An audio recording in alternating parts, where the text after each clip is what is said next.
जो लोग कह रहे थे कि ये हमारा लाल किला है, हमने बता दिया कि हमारे हरे के सामने कोई लाल नहीं ठहर सकता। देश की सियासत ऐसे मोड़ पर है जहां ये चर्चा तेज हो चली है कि मुस्लिम वोट बैंक क्या शिफ्ट होने वाला है। क्या ओवैसी मुस्लिमों के सबसे बड़े नेता बनकर उभरने की कगार पर है? क्या सपा टीएमसी आरजेडी से मुस्लिम वोटर्स ओवैसी की ओर शिफ्ट हो रहे हैं? ये सारे सवाल इसलिए क्योंकि बिहार से ऐसा ही ट्रेलर देखने को मिला है। महागठबंधन वोटर सत्यापन को मुद्दा बनाने में लगा रहा, उधर सीमांचल में ओवैसी ने खेल कर दिया। ये सिलसिला यही नहीं रुका, बंगाल में दीदी वोटर सत्यापन को रोकने की इलेक्शन कमीशन से मांग कर रही, बावजूद इसके कि सीमा पार कर भागते बांग्लादेशी बंगाल में घुसपैठियों के होने का प्रमाण दे रहे। यूपी में सपा भी वोटर सत्यापन का विरोध ये कहकर कर रही कि पीडीए समाज का वोट बंटने और कटने नहीं दिया जाएगा। इन सबके बीच आज ओवैसी सीमांचल पहुंचे। महागठबंधन से इनकार के बाद ओवैसी ने 5 सीटों पर न सिर्फ जीत हासिल की बल्कि 2 सीटों पर महागठबंधन के लिए सीधे मुसीबत भी साबित होगा। अब एक और विपक्ष जहां वोटर सत्यापन पर सरकार और चुनाव आयोग को घेर रहा, वहीं ओवैसी इन सब बातों को बकवास बता रहे। ममता बनर्जी जो है एसआईआर का विरोध कर रहे हैं, तो उनसे पूछिए, मैं क्या बोल सकता हूँ। जो प्रोसेस है उनसे पूछिए, वो बोले। अब जैसा मैं सुना अखिलेश यादव का स्टेटमेंट आया, उन्होंने बोले एसआईआर की वजह से। कब तक आप एसआईआर ईवीएम के ऊपर बकवास बात करेंगे? छोड़िए इसको, आप देखिए आपकी कमजोरी कहां है। अगर आप इस तरह से सोचते रहेंगे कि हम ये हैं और हमको जनता वोट डालेंगी, ऐसा नहीं होने वाला है। अगर आप ये समझेंगे कि हम राजा हैं और वोटर हमारी प्रजा है, तो वो जमाना खत्म हो गया। ओवैसी ने बिहार में भी कांग्रेस आरजेडी से गठबंधन की मांग की थी। ओवैसी तो सिर्फ 6 सीटों की मांग कर रहे थे, लेकिन ऐसा नहीं हुआ। अब आगे यूपी बंगाल में क्या ओवैसी का सिक्का चलेगा, और अगर चल गया तो क्या मुस्लिम वोटर्स वैसे ही शिफ्ट होंगे जैसे बिहार में हुए, और अगर ऐसा हुआ तो सपा टीएमसी का क्या होगा? ये सियासत है। मैं अपनी पार्टी को लेके आगे बढ़ना चाहता हूं।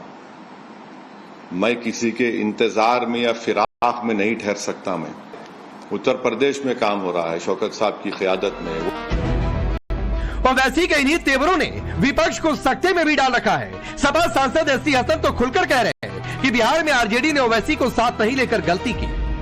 हम तो यही कहेंगे कि सेकुलर फोर्सेस को बढ़ावा देने के लिए असदुद्दीन साहब को भी सपोर्ट करना चाहिए, उन लोगों को जो भाजपा को हरा सकते हैं।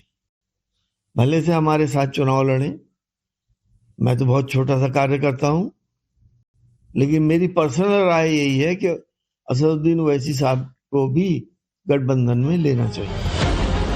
अब अखिलेश 27 में ओवैसी को साथ लेंगे या नहीं, ये तो वक्त बताएगा। लेकिन इतना तय है कि मुस्लिम वोटर्स को साधने की कवायद उन्होंने जोर शोर से शुरू कर दी है। वाराणसी के दाल मंडी में चौड़ीकरण प्रोजेक्ट को वो बीजेपी का पॉलिटिकल प्रोजेक्ट बता रहे हैं। अपने प्रोजेक्ट को पूरा करने के लिए, पॉलिटिकल प्रोजेक्ट के लिए, कोई डेवलपमेंट प्रोजेक्ट नहीं है, पॉलिटिकल प्रोजेक्ट को पूरा करने के लिए डिवाइड एंड रूल का रास्ता अपना रहे हैं कि ऐसा माहौल बना दो कि उन्हीं के बीच में मतभेद हो जाएं और कोई ना कोई एडवांटेज उठा ले। इसलिए हमारी मांग है कि ये पॉलिटिकल डिमोलिशन कंप्लीटली रुकना चाहिए। दाल मंडी वाली बात रखो, एसआईआर पर और बिहार के इलेक्शन पे अलग से एक दिन बात कर लो। जाहिर है मुस्लिम वोटर्स को साधने की कवायद अखिलेश को एसआईआर और बिहार चुनाव से ज्यादा जरूरी लग रही। मुस्लिम वोटों की ये रेस बंगाल में भी जोर पकड़ चुकी है। टीएमसी के विधायक हुमायूं कबीर 6 दिसंबर को बेलडांगा में बाबरी मस्जिद का फाउंडेशन रखने की बात कर रहे हैं। बाबरी मस्जिद 6 दिसंबर 2025 शनिवार वहाँ भित्ति स्थापन हो। 3 साल लगेगा वह खड़ा होने के लिए, तैयार होने के लिए। वही 6 दिसंबर आएगी तो उसका दिन ही भित्ति स्थापन होगी। बहुत सारे लोग रहेगा, कोई नाम लेने का जरूरत नहीं है। 2 लाख आदमी वहाँ इकट्ठा होगा और दास में 400 जाने माने आदमी सब उपस्थित रहेगा। तो क्या घुसपैठियों को भागता देखकर मुस्लिम वोटों की रेस में जीतने के लिए टीएमसी ने बाबरी वाला दांव चल दिया और इसीलिए जानबूझकर तारीख भी 6 दिसंबर ही रखी जा रही। लेकिन सवाल अपनी जगह है कि बिहार से सबक लेकर विपक्षी दल ओवैसी को साथ रखेंगे या अलग रखकर ही चलेंगे। ओवैसी तो दो टूक सियासी महाभारत का शंखनाद कर रहे हैं। महाभारत नहीं होती थी अगर आप पांडवों को 5 गांव दे देते। हमने 6 सीट मांगा था, आपने नहीं दिया, पूरे कौरवा बर्बाद हो गए। इसीलिए तो हम आपको बता रहे हैं। मैं हजारों ऐसे चेहरों। Bureau report, times now Navbharat. दरअसल ओवैसी का जो आखिरी बयान आपने सुना कि शंखनाद कर रहे हैं वो, क्यों उनकी बातें महत्वपूर्ण है, सुनिए। जब सीमांचल में पहुंचे हमारी सहयोगी श्वेता भट्टाचार्य वहां पर मौजूद थी, उन्होंने बातचीत की, सुनिए जरा इस बातचीत को ध्यान से। सीमांचल की इस जीत के बाद उत्तर प्रदेश में सुगबुगाहट बहुत तेज है। एक समीकरण को आपने ध्वस्त कर रख दिया है। अब ऐसा लग रहा है मुस्लिम कुछ चेहरे हैं उत्तर प्रदेश के जो ये कह रहे हैं कि अखिलेश यादव को हाथ मिला लेना चाहिए ओवैसी साहब से।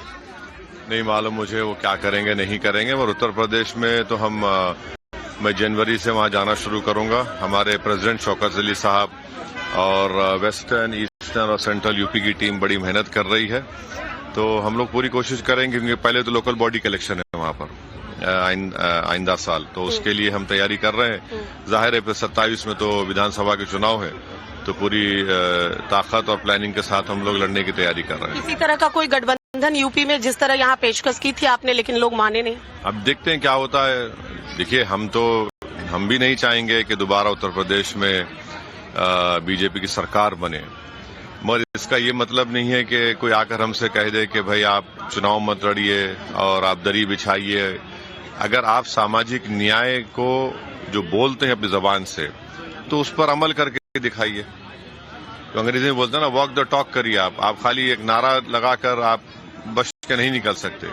एक बात उनको समझना चाहिए कि अल्पसंख्यक समाज का जो मुसलमान है वो बड़ा बाशऊर हो चुका है, वो अपने पॉलिटिकल, अपने कॉन्स्टिट्यूशनल राइट्स को समझता है।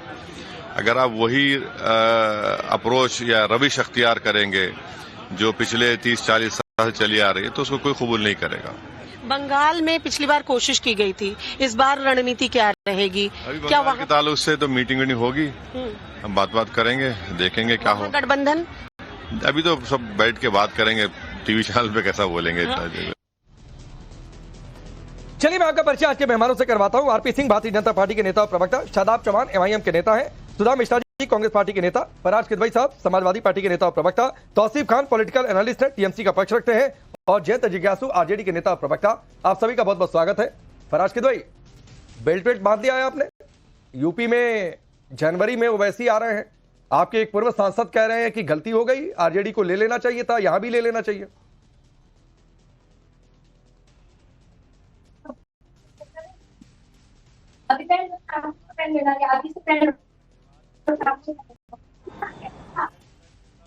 अरे आवाज नहीं आ रही आपकी फराज साहब, देखिएगा कहीं म्यूट तो नहीं है।